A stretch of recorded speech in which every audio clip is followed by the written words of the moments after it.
What is happening, everybody? Hello and welcome back to Total Blast, where we discuss about everything Marvel in the MCU. Marvel just dropped the second trailer for their upcoming Secret Invasion television series, and let me tell you, it is epic. It totally blew my mind. And if you've just watched it and there are tons of unanswered questions, don't worry, because today I'll be doing a breakdown of every single detail of that trailer, the tiniest Easter egg to the most mind-blowing theories. So get ready to be blown away by the Skrull shape-shifting abilities, the return of the beloved hero Nick Fury, and the chaos that Secret Invasion promises to unleash on our screens. So, let's dive straight into it and explore the mesmerizing world of Marvel's Secret Invasion and uncover all of the secret of the Skrulls, the mystery, and everything in between. Before I go into it, I must warn you that there are major spoilers ahead. So if you're here and you're worried about spoilers, please click away now. But if you're still here, it means that you don't care about spoilers, so let's get right into it. But before we go into it, guys, don't forget that we're still giving out a brand new PlayStation 5 on this channel to one lucky subscriber. More on how to win at the end of this video. And if this is your first time, please subscribe and enable the post notification so you don't miss out on subsequent videos. The second trailer begins by building on the back of the previous trailer by having Nick Fury stroll through the woods. This could be several items, such as a secret shield facility or one of many hideouts. Looking at the reminder of the trailer and the clothes he's wearing, he wears a headgear and a slightly different suit when he visits one of his gravestones. Talos then says that things have gone a little worse since he's been gone, and it's difficult to say how long this has been going on for, as the last time that we saw Fury on our screens was in Spider-Man Far From Home post-credit scene. This is the first time that we'll be seeing him on Earth since then. From here, the scene then cuts to Moscow and we see the Kremlin. This is then attacked by Kingsley Ben-Adir's character, who will know to be named Grevlik. Based on how his arm changed later, it could be a super Skrull and perhaps the group's leader.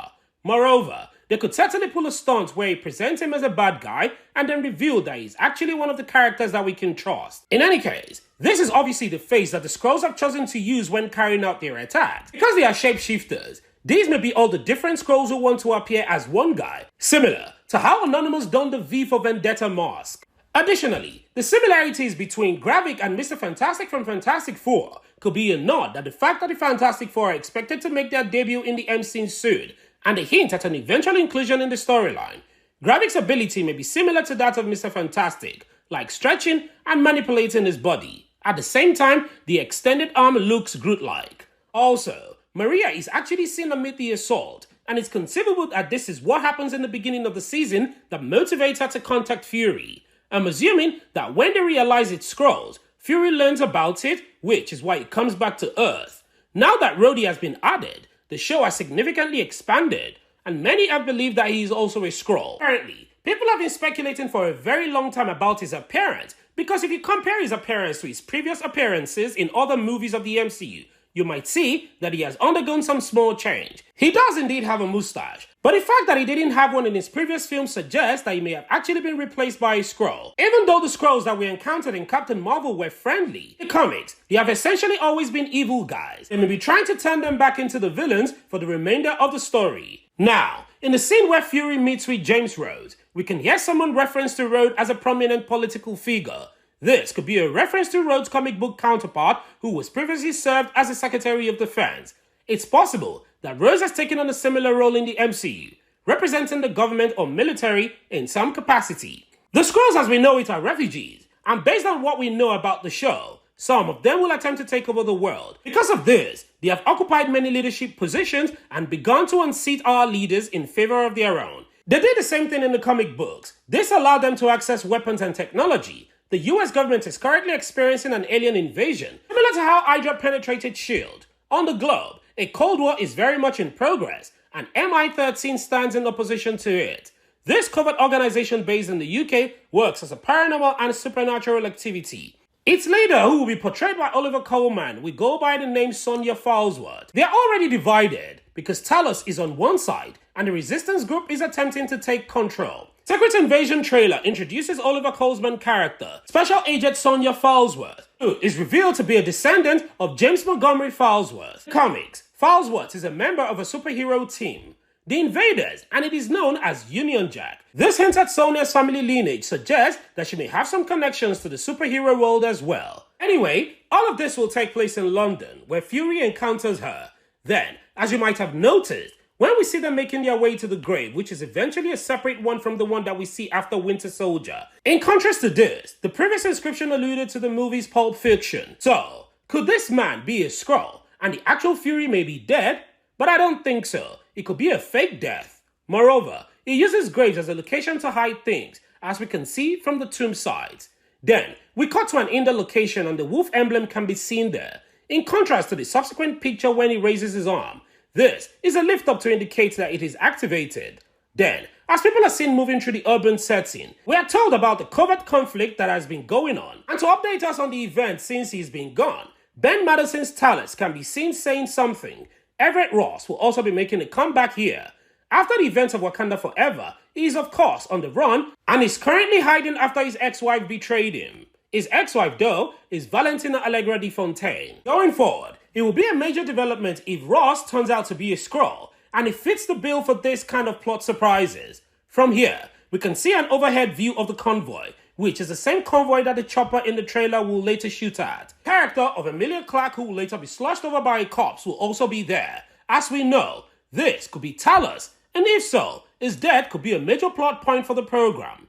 Regarding Emilia Clarke, a lot has been revealed since the last trailer. Disney has publicly revealed who she will be. This character is inspired by comic books, in that she and a partner, Agent Skrull, had a family and resided on Earth. Project Blossom kidnapped one of their daughters, and that was a huge deal about them in the comics. Gaia has quite a long relationship with the Skrulls in the source material. In the teaser, however, this would be Talos' daughter. Encountered Monica Rambeau in Captain Marvel. So, we've seen these two kids grow up together. It's even possible that Gaia was the Skrull we encountered at the end of WandaVision, which would tie her in meeting after seeing her mother when she was younger. That's why she might be leaning over his corpse, and if Talos is taken out, she might as well. Later on in this teaser, we see him severely injured, and there appears to be a black vehicle behind him, possibly connecting these two moments. In this shot, we see several bodies on bed appearing to be in hibernation. This is a room that Gaia stumbled across in the first trailer, and we see her looking over them in the sequel. My opinion is that she's found a location that may be housing the world's leaders who have been replaced by Skrulls and might run into some familiar faces. Skrulls, however, can change their appearance without stealing someone's DNA. So, I'm not clear if they would need to. As a result of helping the Skrull when they first arrived on Earth, and now that they have started a revolt, one of them inquires as whether Fury feels accountable. The Secret Invasion comic book storyline was a significant occasion that spanned multiple volumes. After Civil War, when Nick Fury learned Valentina Allegra de Fontaine was won, they might also do this to her in the MCU as well, which could account for her abrupt flip against Everett. Then, in the teaser, the action shifts to where it happens to be Paris. A person is seen strolling through the street, followed by a discussion of the Battle of New York in a paper from the Globe. The Avengers is currently a disjointed group, and we hear a voice inquiring where they are. Iron Man is dead. Steve Rogers is now president. Spider-Man is back being your general neighborhood hero. They then catch a glimpse of Kingsley Ben-Hadar's character as he enters the chambers with a large object in the center from behind. Later on, we come across an abandoned power station, and I'm speculating that this might be where they are. Additionally, this might apply to Russia. They may be in a location of many events because at the same time, Gravik hits Fury while they are both inside of it. As we can see, Nick Fury currently discusses striking out on his own. In a hallway, he is at standstill. According to Gaia, the Skrulls are planning something for him. In the comics, they essentially wanted to take him in position and gain access to all the security system that he had on Earth. So they basically wanted to replace him. With nothing really standing in their way, they will be able to effectively rule the globe as a result. While Nick Fury promised to locate their housing, he has been incredibly slow to do so. So, they felt forgotten and now they are planning to take over Earth. Now, let's talk about the specimen sample. In the trailer, we can see a suitcase with the word US Department of Damage Control on it and the word specimen samples on the right hand side. This suggests that the US government has collected some kind of biological specimen probably related to the Skrull or the creation of a super Skrull. Damage Control is an organization in the comics that deals with damage, debris after superhero battles. So, it's possible that they were involved in this collection. And they have, of course, been appearing quite frequently in the MCU lately, and we can infer from this that they have a prototype of something. This may be Skrull DNA, which could help mankind identify Skrulls before they attack. Then, As Gravik peers out of the shadowy window, possibly at an earlier abandoned factory, we see Sonya about to torment someone. Following this, there are numerous action sequences as well as a rooftop chase, and we also see what happens to be Nick Fury's wife standing behind Gaia at one point. However, the trailer ends with more action before Fury eventually leaves on his own. Overall, these Easter eggs gives us some hint at the direction of the Secret Invasion storyline and suggests that the show will be closely tied to the comics and the wider MCU reach.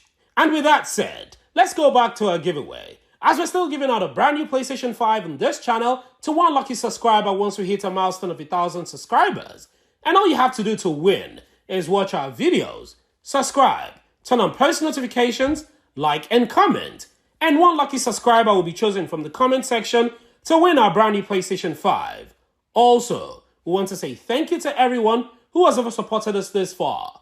We truly appreciate it. What are your thoughts on this video? And what do you think of this new trailer? Please don't forget to like this video and share your thoughts and opinions in the comment section below. Subscribe and turn on the post notification so you don't miss out on any of our latest Marvel news. Thank you so much for watching, and as always, I hope to see you in the next one.